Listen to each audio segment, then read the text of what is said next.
Hey guys, right now I've got a lot of stuff going on. I'm seasoning my cast iron skillets. I did find my Dutch oven. It had some rust on it, so I just seasoned everything. They're in the oven right now baking with oil on them. I'm going to also be doing canning some fish. I'm also making dog food, so I've got a lot of stuff going on today. A lot of canning going to happen, and I'm just not real sure what all this video is going to include. Well, the cast iron's done, so we'll get those out of the oven. All the trout has been taken out of the freezer. Now I'm soaking it with a little vinegar to keep it from getting slimy. The thing you want to do is you want to go through and you want to take these scales off. When the fish is descaled, it is not nearly as shiny. And they're not hard to do.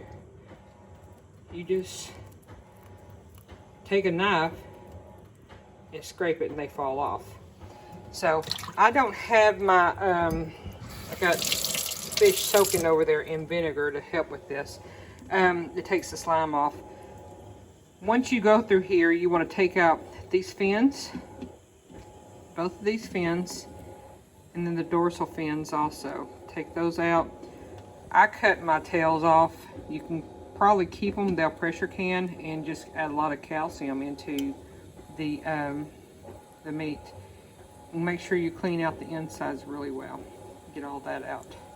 So I'm gonna do that right now. Now I have all of the fins out, and I took off the tail. We're just gonna slice them up into smaller pieces. So then you just want to take them and put them in your jars.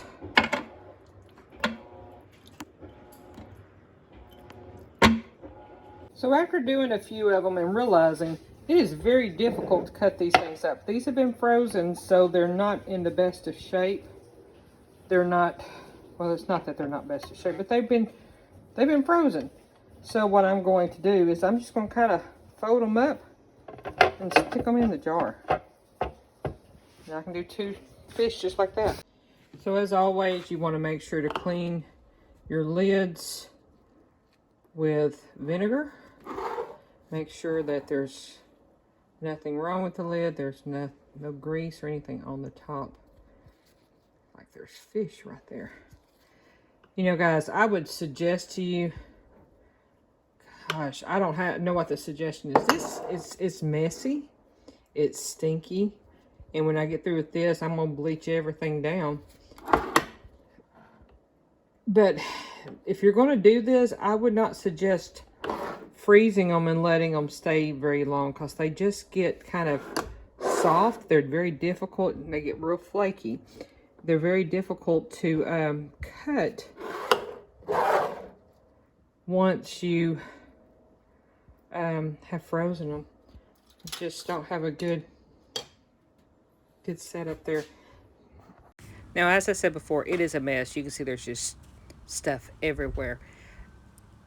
So go ahead and put your salt in it. Y'all know I'm not a big salter, and I usually don't can a lot with the salt, but I did put salt in this. Just go ahead and make it just a better flavors. You can put salt.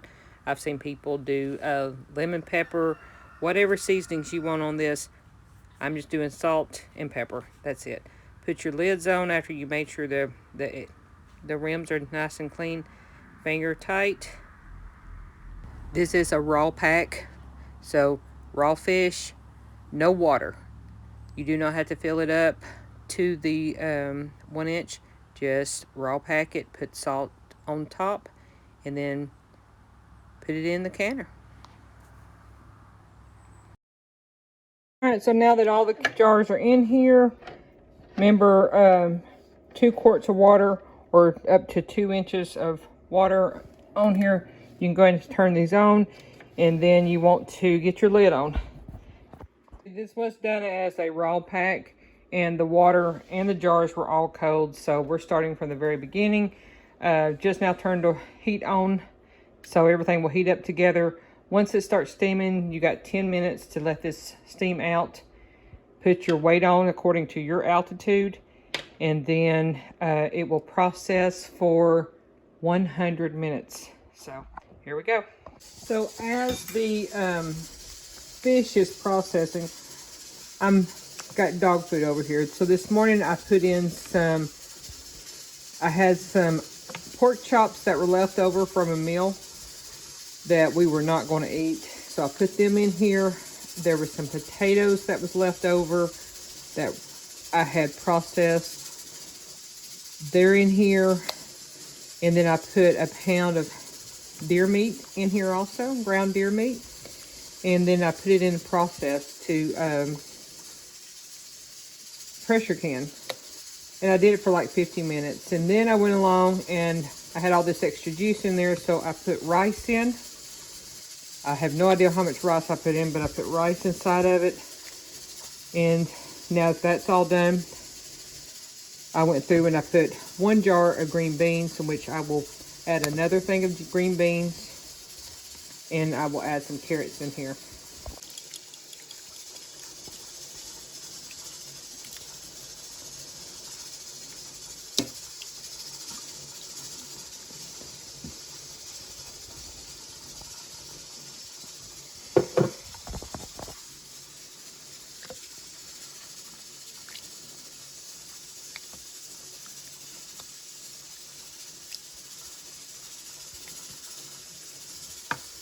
Okay, now I've added carrots. We're just going to mix everything up. And then some of this I'll put in the freezer, because this will be more than they'll eat this week. But what I do is I take a little bit of dried dog food with this, and then I pour them a scoop of this over the top. And my dogs love it. It's just a way to keep them off of so much of that hard dog food, and it gives them a good healthy meal that I know where the stuff's coming from. The only reason I do the dog food is because I just am worried about them having some kind of vitamins or something that may be in there that they're not getting from this. So this is how I make dog food.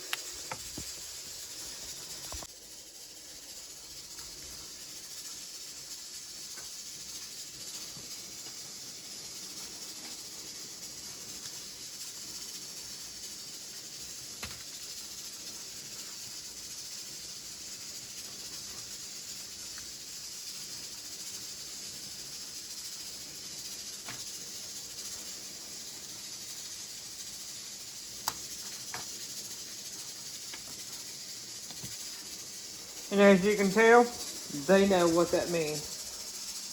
They're already around watching. But it is extremely hot, so I'm gonna let this set for a few minutes and let it cool off. And this is what their dog food looks like. This is what I feed my babies. I grow stuff in the garden, can it, we eat it, my dogs eat it. Those are my fur babies. Hey, little man. My little dozer is 14 years old. So, we have Izzy, who's lazy. That's how she eats. She lays down. And Maisie over there, she does her own thing too. They love this dog food.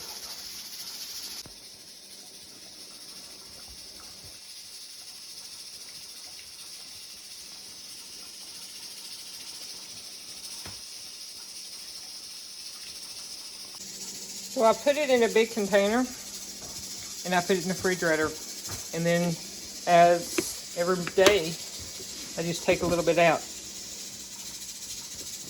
Now there is still plenty left over. Like I said, there'll be lots left over, and I'm gonna put that in baggies. I'll put it in a Ziploc freezer bag, put it in the freezer, and after it cools off some, and then that will be the backup for the next time. So this is exactly how I make my dog food.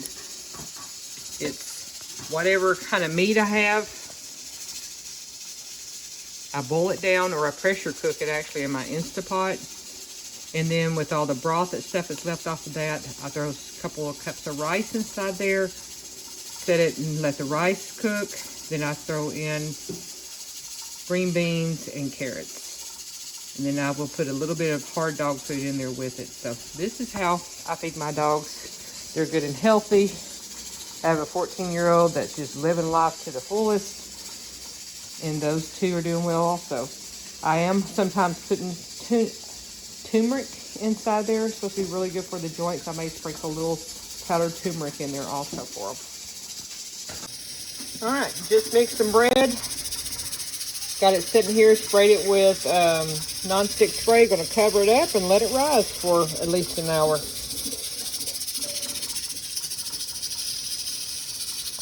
All right, we are at 90 minutes, so we're gonna shut this down and just let it depressurize now. In the meanwhile, I've got bread over here rising. It's doing well. And we will soon, within 40 minutes or so, be pulling these out to see how they process. Okay, all the jars came out, nothing broken. Put them on a towel. I actually put them in the box that they originally came in, and then it's setting on a towel. I'm going to let those set out and let those cool down. As you can see, they're bubbling. They're nice and hot. Remember that I told you that I had found some rust on my cast iron, so I went ahead and put this loaf of bread in cast iron today, greased it up, and then just baked it in there so that it will season well. So here's the bread. I'm gonna get some butter and put it over the top of it, let it cool off, and then we're gonna have chicken spaghetti and homemade bread.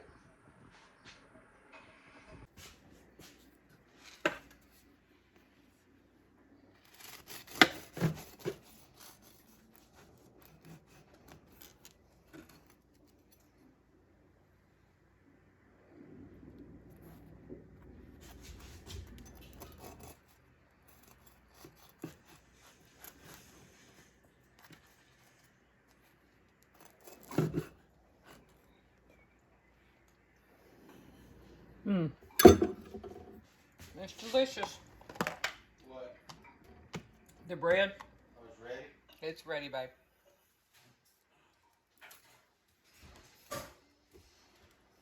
I've got to put the butter out to let it thaw.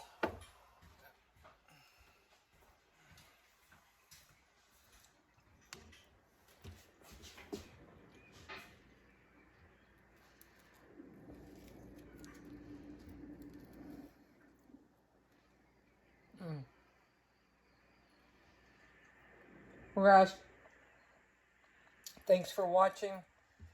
I hope you've enjoyed your day with me. Please subscribe. Leave me any comments. Y'all take care. Bye.